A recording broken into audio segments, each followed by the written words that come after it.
Welcome to a new chapter in macroeconomics. Okay, we will be talking about everybody's favorite topic, okay, the demand and supply of money. So this topic is actually going to help you to understand the liquidity preference and money market equilibrium, which is also known as your LM curve. I'm sure everybody knows what money is, but what we might not know is what are the functions of money from a macroeconomic perspective. So when we talk about these functions, we're actually comparing money with barter trading, and barter trading is basically using goods and services to buy and sell certain goods and services, right? So the first function of money is that it acts as a unit of account. Okay, so instead of like using one cow, 3 kilograms of flour, and two cats to value certain goods and services, we can actually use a dollar, $5, or $10 to account for the value of certain goods and services. If you go to a supermarket, I'm sure you want to see price tags with money values in it instead of, okay, so this pack of flour is going to cost you a quarter of a cow. The next function of money is that it acts as a means of exchange. I think this one is pretty obvious. So instead of bringing like cows, bags of flour, and cats to go shopping, we can instead use cash to trade for certain goods and services. So money is more for convenience now, right? I mean, you can put cash into your wallet, you can put cash, into your Louis Vuitton bag, but you can't really put cats, cows, and bags of flour into your shopping bag or wallet when you want to go shopping. The last function of money is that it acts as a store of value. So instead of storing your wealth and value of certain goods and services as the amount of cows, bags of flour, and cats, you can actually store wealth and value in terms of money.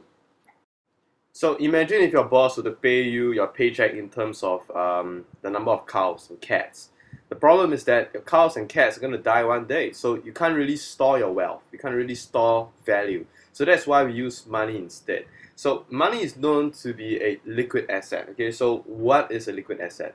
A liquid asset is basically assets that can be easily bought and sold for cash. Okay, so since cash is already cash, so that makes money your most liquid form of assets that anybody can hold.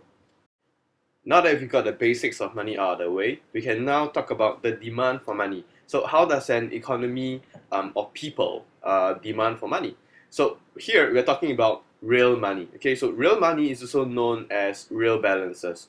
Okay, there's no fake money. So just let me tell you what is the definition of real money. Okay, so real money is basically the amount of money that they demand over the general price level. So P over here stands for the general price level in this economy. So why do we use real money demand? Well, that's because people care about their purchasing power more than the amount of money that they have. So the purchasing power tells them how much goods and services can their money buy. So that's more important to them, right? What's the worth of having $1 million when you can only buy a pack of rice with $1 million, right? So there are actually three motives of why people will want to hold money. And the first motive is a precautionary motive. So a simple way to explain the precautionary motive is money that people hold just in case, right? Just in case anything happens, they might need to use it. So it is actually independent of interest rates as well as income. Okay, so these are variables that actually affect money demand in general, but they do not affect the precautionary amount of money that people are willing to hold. So here's a sneak peek at how we graphically analyze money demand. So you've got interest rates on the vertical axis and the real money supply or quantity on the horizontal axis. Okay, so the vertical axis is actually your nominal interest rates. Okay, and M over P is the quantity of real money. So as you can see from the two variables, income is an exogenous variable and interest rates is an endogenous variable because income is out of the graphs and interest rates is part of the graph on the vertical axis. We denote the quantity of money that people want to hold for precautionary motives as H naught. Since the precautionary demand is not affected by interest rates or income, the precautionary motive is represented by this straight vertical line that you see over here. So that is the amount of money that people are demanding. The transactionary motive of holding money simply refers to the amount of money that people want to hold to spend. Thanks for watching a sample of the Quickienomics online learning experience. We hope you've enjoyed it. We believe that true happiness lies in realizing ambitions and dreams. That's why we make our products specific to your needs. simple to understand and captivating, so that you can learn effectively while saving time, realizing those ambitions and dreams. The Quickienomics online learning experience is a range of supplementary lectures, tutorials, and exam solutions in the form of videos, which you can conveniently view anytime, anywhere.